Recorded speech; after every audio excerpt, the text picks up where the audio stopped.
ஏங்க என்னங்க தாவேக்கா அரசு இப்படி தான் பண்ணுமா? அதில் இருக்கிற எம்எல்ஏலாம் இப்படி தான் பண்ணுவாங்களா? இப்படிலாம் எப்படி பண்ணலாம்? இதை கொஞ்சம் பார்த்துட்டு வாங்களேன்.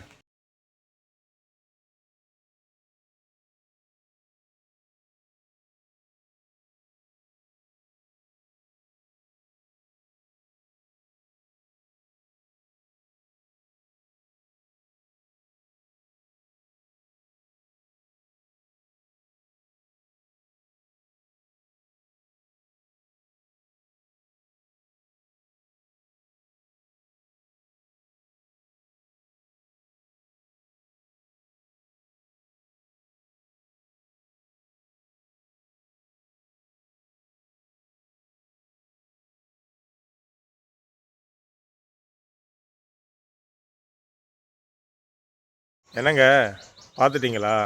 கல்லூரி மாணவியருக்காக அவங்க கேட்டிருக்காங்க. அதுக்காக ஒரு பஸ் விட்டுருக்காங்க. அங்கே எத்தனை வருஷமா பஸ் இல்ல, எத்தனை நாளா பஸ் இல்லைன்று தெரியல. ஆனால் அந்த தங்கைகளோட முகத்தில் சந்தோஷத்தை மட்டும் பாருங்கள்.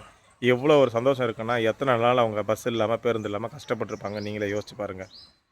இப்படிலாம் தவேக அரசு எல்லாருக்குமான அரசாக பார்த்து பார்த்து ஒரு விஷயத்தையும் பண்ணுது. எங்கெங்கே பஸ் இல்லைன்றத கணக்கெடுத்து அந்தந்த ஊருங்களுக்கு பஸ்ஸு விட்டுட்டுருக்கு.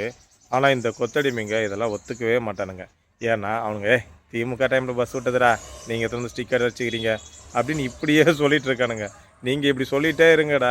தவேக அரசு எத்தனை ஊரில் தனித்தனியாக பஸ் இல்லாத இடத்துக்கெல்லாம் பஸ் விட்டுட்டுருக்குன்னு சொல்லிட்டு மக்களுக்கு தெரியும். அங்கே இருக்கிற மக்களுக்கு தெரியும். அதை போகிற வர மக்களுக்கு தெரியும். இத்தனை வருஷமாக பஸ் இல்லாத இருந்த கிராமத்து மக்களுக்கெல்லாம் தெரியும்டா. நீங்கள் ஒன்றுமே பிடுங்கலை, ஒரு ஆணியுமே பண்ணலை.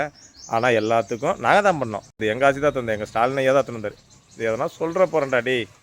இதை மாதிரிலாம் தாவேக அரசு தான் நான் பண்ணிகிட்ருக்கு. நீங்கள் இப்படியே கத்திக்கிட்டே இருங்க, எங்கள் அரசு பண்ணிகிட்டே இருக்கும். இது மாற்றம் தானே? மாணவிகளுக்காக ஒரு பேருந்து அவங்க எத்தனை வருஷமாக கேட்டுட்டு இருந்தாங்கன்னு தெரியல. எம்எல்ஏ போய் அந்த பிரச்சனையை தீர்த்து வச்சு பேருந்தை விட்டுருக்காருங்க.